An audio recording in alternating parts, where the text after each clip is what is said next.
Hello दोस्तों, कैसे हैं आप सभी। आपके अपने परिवार प्रैक्टिस सेट वाला में आपका स्वागत है। आज 26 अप्रैल रोजगार with Ankit Ankit Bhati sir के ऐप पर जो मॉक टेस्ट कराया जाता है उसका अच्छे से एनालिसिस हम संडे में कराने जा रहे हैं। तो मैथ का आपका एनालाइज हो चुका है, आप हमारे चैनल पर जाकर देख सकते हैं। रिंकू सर ने कराया है और अभी हम हिंदी का करने जा रहे हैं। तो चलिए शुरू करते हैं। क्वेश्चन नंबर 1, 51 जो टेस्ट में दिया हुआ है। फैजाबाद जनपद में बोली जाने वाली बोली है। तो देखिए फैजाबाद, फैजाबाद किसका नाम था? फैजाबाद नाम था अयोध्या का। यानी अयोध्या का कुछ दिन पहले योगी गवर्नमेंट से पहले फैजाबाद नाम था, फिर दोबारा अयोध्या कर दिया गया है। तो यहाँ पर कौन सी भाषा बोली जाती है? यहाँ पर बोली जाती है अवधी भाषा। ब्रज भाषा मथुरा की हो जाएगी, खड़ी बोली पश्चिमी की, और ये छत्तीसगढ़। तो चलते हैं प्रश्न नंबर 2 की तरफ। इनमें से खोज का अनेकार्थी शब्द कौन सा नहीं है? देखिए खोज क्या होता है?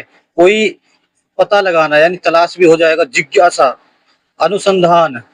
लेकिन क्या नहीं है? इच्छा पूर्ति। इच्छा पूर्ति का मतलब है कोई चीज की प्राप्ति हो जाना, हमारी इच्छा का पूर्ण हो जाना। तो इसका खोज से कोई मतलब नहीं है। तो आपका कौन सा हो जाएगा? डी। प्रश्न नंबर 53, निम्नलिखित में से वर्णिक छंद है। देखो मात्रिक छंद और वर्णिक छंद दो होते हैं, इसमें वर्णों की गिनती की जाती है। तो जैसा आप जानते हैं कि दोहा, कुंडलिया, छपे, ये सब मात्रिक छंद है और द्रुत विलंबित एक वर्णिक छंद है। इसमें वर्णों की गिनती की जाती है और इसके प्रत्येक प्रत्येक चरण में 12 वर्ण होते हैं। ठीक है। तो अभी जो है, और इसमें आप कैसे गिनती करेंगे? इसमें गिनती करेंगे नगन, भगन, भगन और रगन, ये इसकी जांच की जाती है। प्रश्न नंबर 54, किन्नर देश में किस विद्या की रचना है? देखिए किन्नर देश में ये एक जो क्या है, यानी निबंध है, संस्मरण है, कहानी है, रिपोर्ट क्या है, ये विद्या पूछी गई है। तो किन्नर देश सबसे पहले आप जान लीजिए कि ये हमारा जो हिमाचल प्रदेश है, हिमाचल प्रदेश वहां का एक क्षेत्र है। तो वहां के बारे में वर्णन किया गया है किसके द्वारा? किसके द्वारा? राहुल, राहुल सांस्कृत्यायन जो हमारे लेखक है उनके द्वारा। किसमें? यात्रा वृत्तांत में। ये बहुत ही मुख्य प्रश्न है, ये कुछ भी पूछ लेता है। प्रश्न नंबर 55, स्वर तंत्रियों के आधार पर व्यंजनों को कितने वर्गों में बांटा गया? देखिए जैसे कि आप समझे स्वर तंत्रिया, तंत्रिया यानी जब कंपन होता है, वाइब्रेशन होता है, उस आधार पर। तो इस आधार पर कितने हो जाएंगे? आपका हो जाएगा 2। कौन कौन से हो जाएंगे? एघोष और सघोष। उम्मीद है आपको अच्छे से समझ आया होगा। इसमें कौन से वर्णों का जो वर्ग है कौन सा आता है? 1 और 2, और इसमें 3, 4, 5। चलिए प्रश्न नंबर 56 देखते हैं। ठंडा पानी ठंड पैदा करता है, इस वाक्य में कौन सा शब्द विशेष्य है? देखिए जिसकी विशेषता बताई जाए। क्या? जिसकी विशेषता बताई जाए, विशेषता बताई जाए, क्या होता है? विशेष्य। और फिर विशेषण क्या होता है जी? अरे विशेषण विशेषता बताने वाला, विशेषता बताने वाला क्या होता है? विशेषण। तो हमसे पूछा है विशेष्य। तो अब आप पढ़िए और बताइए किसके बारे में बताई जा रहा है। ठंडा पानी ठंड पैदा करता है। पानी कैसा पानी? ठंडा पानी। ठंडा क्या हो जाएगा? विशेषण। और पानी क्या हो जाएगा? विशेष्य। यानी आपका ऑप्शन बी करेक्ट आंसर है। प्रश्न नंबर 57, शुद्ध निम्नलिखित शब्दों में शुद्ध शब्द है। शुद्ध शब्द हो जाएगा आपका महात्म्य। ये आप एकदम कंठस्थ कर लेना है, अपने मस्तिष्क में एक पिक्चर बना लेनी है। महात्म्य होता है। झरना का आप तो अच्छे से जानते हैं। झरना, अरे झरना, बहुत बढ़िया। आंसू लहर बनकर झरने की तरह बह गए। कालजेई, कलेजा पर जब कुछ टूट पड़ता है तो क्या होता है? आंसू लहर बनकर झरना की तरह बहने लगते हैं। तो आप जान गए होंगे ये तो जयशंकर प्रसाद जी की है। और इसके साथ और कौन सी हो जाएगी? आंसू, लहर, कालजयी, आंसू लहर कालजयी और आपका कामायनी। के रचयिता जयशंकर प्रसाद बहुत ही महत्वपूर्ण पर्सन है, 3 स्टार देंगे हम इसे। प्रश्न नंबर 59, सो शिव धनु मृणाल की नाई तोरऊ राम कनेन गोसाई, इस पंक्ति में किस अलंकार का प्रयोग है? अब आपको मैंने बताया है कि शब्दों का अगर आप अर्थ निकाल पाने की कोशिश करते हैं तो आपके लिए पता लगाना आसान हो जाता है। कैसे? जैसे जैसे शिव धनु का क्या अर्थ है? शिव जी का धनुष, शिव जी का धनुष, ठीक है। और मृणाल, अरे मृणाल क्या हो जाएगा भाई? मृणाल हो जाएगा कमल। की नाई मतलब के समान। अरे शिवजी के धनुष को कमल की डंडी के समान बताया गया है, तो ये क्या हो गया? ये तो उपमा हो गया भाई। क्या हो गया? उपमा। इसका जो है शिव जी के धनुष को कमल की डंडी के समान जैसा बताया गया है। प्रश्न नंबर 60, निम्नलिखित शब्दों में वर्तनी की दृष्टि से कौन सा शब्द अशुद्ध है? देखिए इस बहुत आसान होता है, 3 शुद्ध होते हैं, आप पता लगा लेते हैं, एक अशुद्ध होता है। जैसे उज्ज्वल है, बिल्कुल राइट लिखा हुआ है, भास्कर एकदम ठीक लिखा हुआ है, और आपका पुष्पांजलि भी बिल्कुल ठीक है। तो किसमें अशुद्धि है? निरपराध। जबकि होता क्या? शुद्ध रूप। शुद्ध होता है निरपराध। आ नहीं आएगा इसमें, ठीक है। कोरोना अचानक फैल गया, बहुत पूछा जाने वाला प्रश्न है अभी हाल ही की परीक्षाओं में। कोरोना अचानक फैल गया, अरे अचानक कैसी क्रिया विशेषण है? अब एक बात बताइए, अचानक क्या आपको कोई परिणाम बता रहा है? जी नहीं बता रहा है। तो रीतिवाचक अचानक क्या कोई स्थान बता रहा है? बिल्कुल नहीं। काल, इससे तो समय का नहीं पता चल रहा। बोलता अचानक इस वर्ष ऐसा हो गया, अगर काल के बारे में कुछ पता चले, दिन समय कुछ भी, तब होता है जी कालवाचक। तो क्या हो गया? ये क्रिया जो हुई, जो फैल गया, कैसे फैला? अचानक से, यानी रीतिवाचक। जब विधि या होने का ढंग बताया जाए, किसी कार्य के, क्रिया के विधि या होने का ढंग बताया जाए, वहां पर क्रिया विशेषण होता है।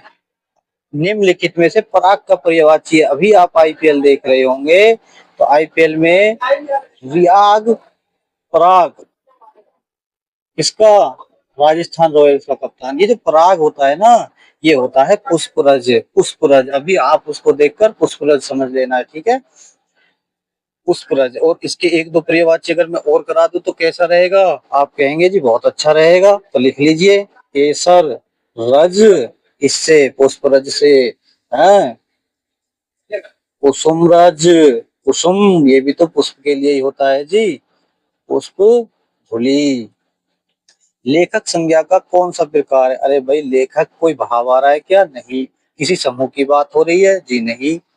व्यक्ति, अगर लेखक की जगह लेखक जयशंकर प्रसाद जी हो जाता या महादेवी वर्मा जी हो जाता तो क्या हो जाता? व्यक्तिवाचक। लेकिन अभी एक लेखक, पूरे जाति, एक जो होता है, सभी लेखक की बात हो रही है, तो जिसके जैसा और होता है, यानी जातिवाचक हो जाएगा आपका। प्रश्न नंबर 64, जब वाक्य में एक समान अधिकरण का प्रयोग होता है तो किस विराम चिन्ह का प्रयोग होता है? अब आपको ये एकदम याद कर लेना है। एक समान अधिकरण का प्रयोग होता है, वहां पर आपका होता है अर्धविराम। क्या होता है जी? अर्धविराम। समझ लीजिए, जब कुछ देर के लिए ठहरा जाता है तो वहां होता है अल्प विराम। जैसे राम, लक्ष्मण, भरत और शत्रुघ्न भाई थे। तो ये जो कोमा लग रहा है, ये अल्प विराम, क्योंकि यहाँ पर बहुत कम समय के लिए ठहराव हो रहा है। और जो पूर्ण विराम होता है, पूर्ण विराम जब वाक्य भाई थे के बाद लगेगा, ये वाला। तो अब आप देख लीजिए कि अल्प विराम और पूर्ण विराम के बीच का जो समय रहता है, यानी अल्प विराम से अधिक और पूर्ण विराम से कम, उसे बोलते हैं अर्धविराम। अर्धविराम कहाँ पर आ जाएगा आपका? अगर मैं आपको बताऊं तो अर्धविराम आएगा, जैसे मैं बोल दूं कि मैं स्कूल से आया, अब यहाँ पर थोड़ा इससे ज्यादा ठहरेगा। मैं स्कूल से आया, भोजन किया और खेलने चला गया। भोजन किया और खेलने चला गया। ये वाला ठहराव, ये वाला क्या होता है? अर्धविराम। एक समान अधिकरण का प्रयोग होता है। प्रश्न नंबर 65, जिस समास में पूर्व पद गौण तथा उत्तर पद प्रधान हो वह कौन सा होता है? अब आप जानते होंगे कि जो ऐसे शब्द होते हैं पति पत्नी, पति पत्नी, ये भाई बहन, दिन रात, ये इस प्रकार इनको क्या द्वंद्व बोलते हैं जी। फिर बहुवीरी किसे बोलते हैं? जैसे पीताम्बर, चंद्रशेखर, ये जैसे श्री कृष्ण जी के लिए हो गया, यानी शब्द पीताम्बर था, अर्थ क्या निकला? पिता श्री कृष्ण जी, चंद्रशेखर लिखा था, आपने क्या समझ लिया? जिसके शिखर पर चंद्र है यानी शिव जी, तो अर्थ कोई अन्य निकलता है। अब अब आप देखेंगे जी द्विगु समास। द्विगु होता है संख्यावाचक, जैसे त्राहा यानी तीन रास्तों वाला। अब पूर्व पद गौण उत्तर पद प्रधान, ये होता है आपका तत्पुरुष समास, यानी आपका ऑप्शन बी आंसर हो जाएगा। कैसे? क्योंकि इसमें इसमें जैसे आपका हो जाएगा ये, जैसे राजकुमार, राजा का कुमार, इसमें विभक्ति चिन्ह का प्रयोग रहता है और मुख्य उत्तर पद जो होता है ये प्रधान होता है। कुमार यानी जो राजा का उत्तराधिकारी होता है। विद्यालय, विद्या के लिए आल्य। क्वेश्चन नंबर 65, घृणास्पद का संधि विच्छेद। देखिए, अब आपको पता चल रहा है कि दो शब्द बन रहे हैं, घृणा प्लस स्पद। तब घृणा देखेंगे तो ये तो नहीं आएगा, घृणा घृणा घृणा तीनों में है। अब इस पद आएगा, क्या पद आएगा? नहीं जी, घृणा आस्पद, घृणा आस्पद, तो आपका ये भी नहीं होगा, आपका होगा घृणा आस्पद, क्योंकि इससे जो अर्थ निकलता है, हमको दोनों शब्दों का अर्थ भी तो निकालना होता है, इसका कोई अर्थ नहीं होता है। तो आपका क्या हो जाएगा? ये हो जाएगा घृणा और आस्पद में से योग्य, यानी घृणा के योग्य या घृणा का स्थान, तो आपका हो गया बी। 67, हम दीवानों की क्या हस्ती है, आज यहाँ कल वहां चले, किसकी पंक्तियां है? पूछ ली जाती है। तो अभी जब आपको हम इसकी बात कर रहे हैं तो आप इस पंक्ति को अपने मस्तिष्क में बिठा लीजिए, किसी और सवाल के बारे में मत सोचिए, तो आपको कम से कम एक पंक्ति तो याद रहेगी। तो आप अभी ऐसे ही समझिए, भगवती चरण वर्मा जी की है। इस विकल्प में शब्द श्रुति सम भिन्नार्थक का सही अर्थ भेद नहीं है। देखिए, सम श्रुति भिन्नार्थक मैंने बताया है। श्रुति सम, श्रुति में सुनना, सब में समान, सुनने में समान लगे। देखो, जरा जरा, नीर नीर, अनिल अनिल, गज गज, अरे सुनने में तो सभी समान है। ठीक है। भिन्न अर्थ, अर्थ अलग होना चाहिए। ठीक है। का भेद यानी कोई एक ऐसा है जिसका अर्थ उससे मैच नहीं कर रहा है। ठीक है।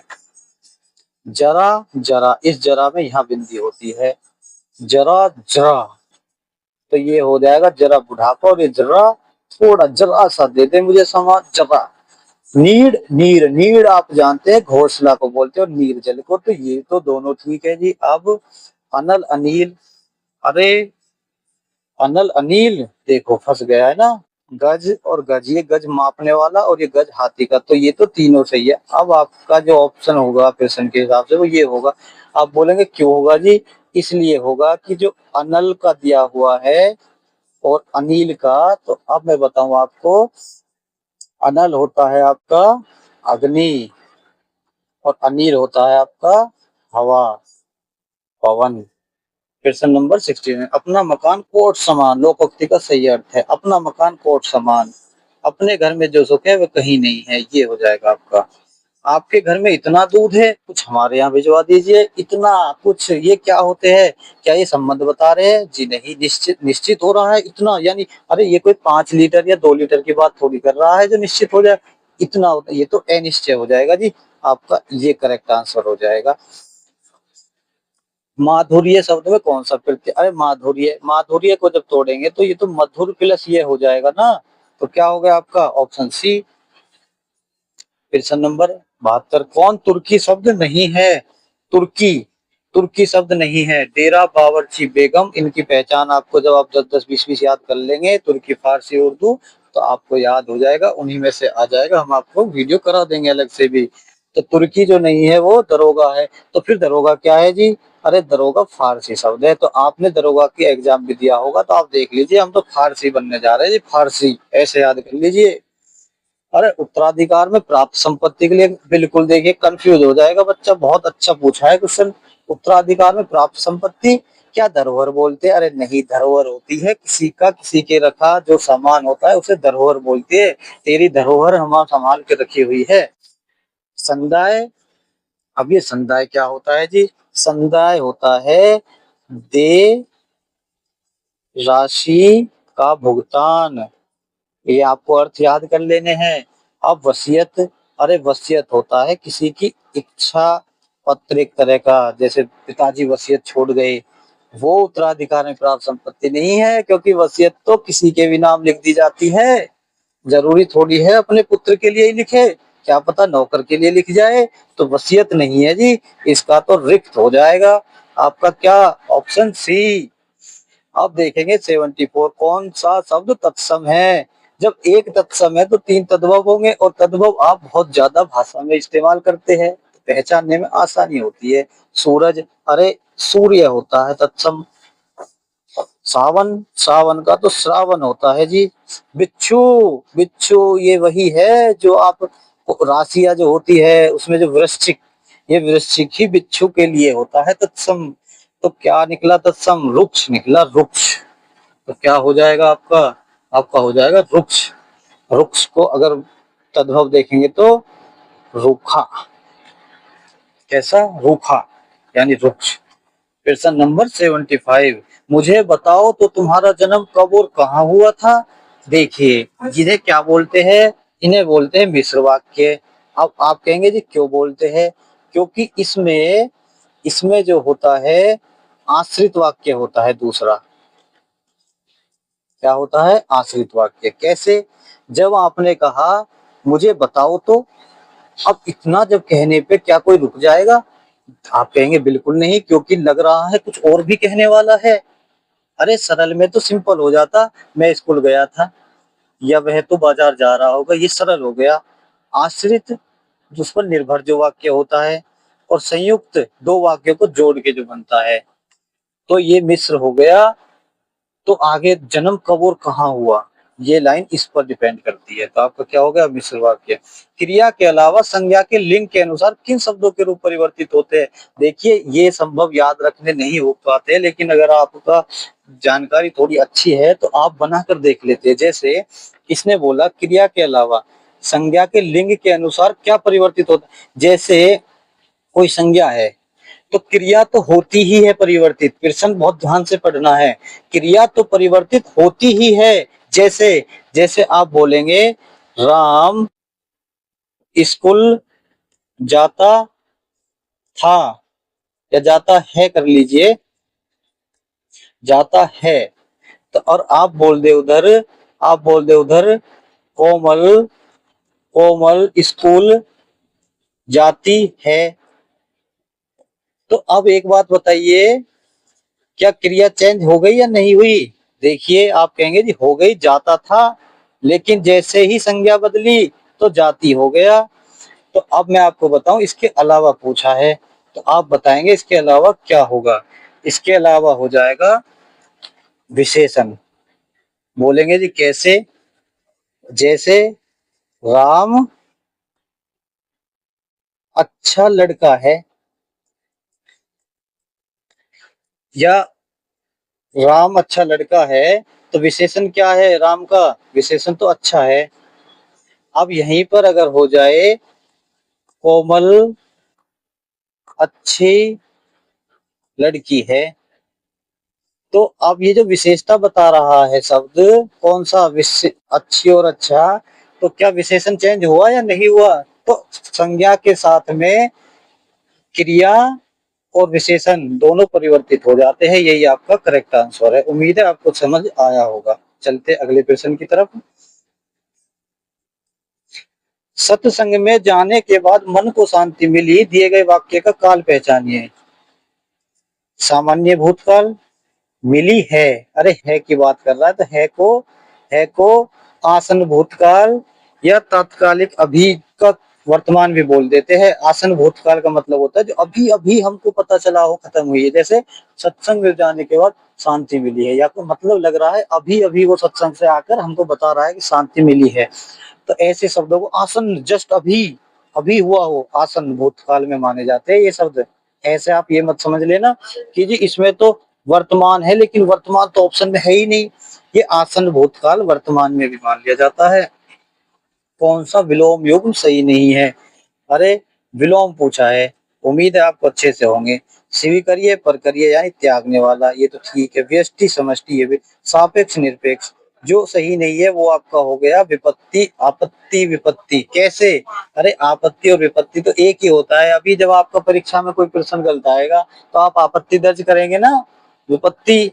अब देखिए तो क्या हो जाएंगे जी फिर इनके, इनके हो जाएंगे जैसे आपत्ति को आप एक तरह से संपत्ति बोल सकते हैं, या फिर अनापत्ति भी बोल सकते हैं कि आपत्ति है भाई, नहीं जी मुझे तो कोई आपत्ति नहीं, अनापत्ति है, ठीक है। और विपत्ति, विपत्ति को आप यही मतलब दोनों का भाव एक ही प्रकट हो रहा है, ठीक है। प्रेम में भगवान रचना के लिए जैनेन्द्र को, अब एक तो आप ये याद कर लीजिए कि भाई प्रेम में भगवान किसकी रचना है, जैनेन्द्र जी की। और दूसरा, दूसरा पूछ रहा किस पुरस्कार से सम्मानित हुआ, इनको किया गया था भारत सरकार शिक्षा मंत्रालय पुरस्कार से, ठीक है। ये चीजें आप याद कर लीजिए। इसकी कब हुई थी, 1937 में रचना। फिर इनको मिला कब, इनको मिला 1952 में, ठीक है। रस का संबंध किस धातु से है, अरे मैंने आपको बताया है धातु प्लस प्रत्यय। तो ये होता है आपका रस जो होता है, रस आपका हो जाएगा, ये धातु हो जाएगा। और अच्छ, अच्छ क्या, अच्छ हो जाएगा आपका प्रत्यय। ये बहुत पूछा जाता है, एकदम आपका इंपॉर्टेंट क्वेश्चन है। अच्छ, अच्छ क्या है, प्रत्यय, रस में जो प्रत्यय है, और श्रेय क्या है, धातु होता है। उम्मीद है आपको समझ आया होगा।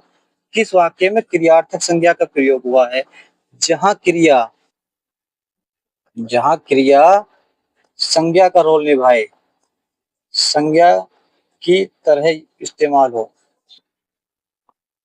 वहां पर होता है क्रियार्थक संज्ञा। अब आप देखेंगे भाई गुजरों ने लड़ाई लड़ी, ये तो संज्ञा हो गई, राधा भी संज्ञा है, मैं निजवाचक हूं। अब टहलना स्वास्थ्य के लिए अच्छा है, तो क्या अच्छा है, टहलना।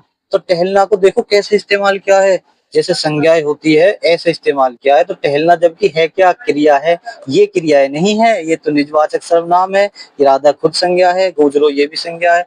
तो टहलना स्वास्थ्य के लिए अच्छा है, तो टहलना को कहाँ इस्तेमाल हुआ है, संज्ञा की जगह। तो आंसर हो गया एक। पत्ती शब्द का बहुवचन रूप कौन सा है, पत्ती, पत्तियां। फिर कौन सी पत्तियां, अरे ये हो जाएगा आपका ऑप्शन डी। उम्मीद है आपको अच्छे से समझ आया होगा। गद्यांश को ध्यान पूर्वक पढ़े और चार विकल्पों में से प्रत्येक का उत्तर चुने। अब देखिए आप इसे पढ़ लीजिए। पार के डॉक्टर बेगल ने यूं ही चंबा को चंबा नहीं कहा। तो मैं तो हमेशा बताता हूँ कि भाई पहले तो आप क्वेश्चन ही पढ़ लिया करो। चंबा का इतिहास धर्म और पर्यटन का कैसा मेल है, फिर आप पैराग्राफ पढ़ लिया करो। ये लाइन जहां मिलेगी वहीं चेक कर लेना है। चंबा का इतिहास धर्म धर्म और पर्यटन का कैसा मेल है, तो पढ़ लीजिए चंबा का इतिहास।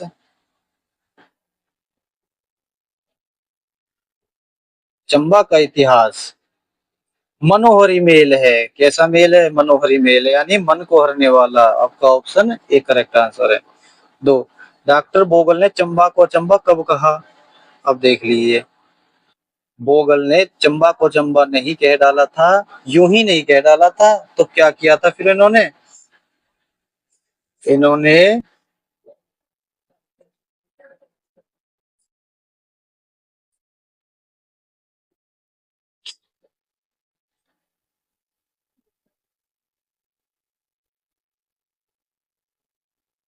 जब वो वहां पर घूम के और देख कर आए थे एक एक चीज को, तब उन्होंने अपने अनुभव से, किससे, अपने अनुभव के बाद उसको अचंबा कहा। चंबा को सौभाग्यशाली क्यों कहा गया है, परिस्थिति के कारण, राजा के, प्रजा के, अब देख लीजिए पढ़ लीजिए।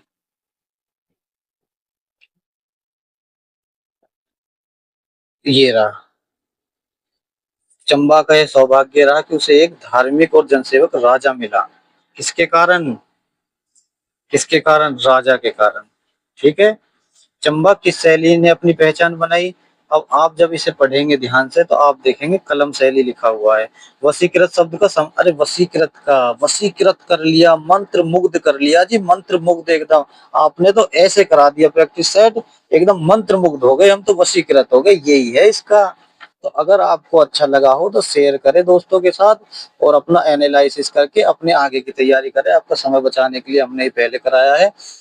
जैसा कि अंकित भाटी सर ने एकदम बेस्ट प्रैक्टिस सेट कराया है, आपको जरूर देना चाहिए। और मेरा मानना है कि 37 में से 33 आपको, या 32 भी हो जाए तो ठीक है, 32-33 तो एकदम 34 होना ही होना चाहिए आपका। ठीक है दोस्तों, जुड़े रहिए हमारे साथ, चैनल को लाइक करें, सब्सक्राइब करें। धन्यवाद।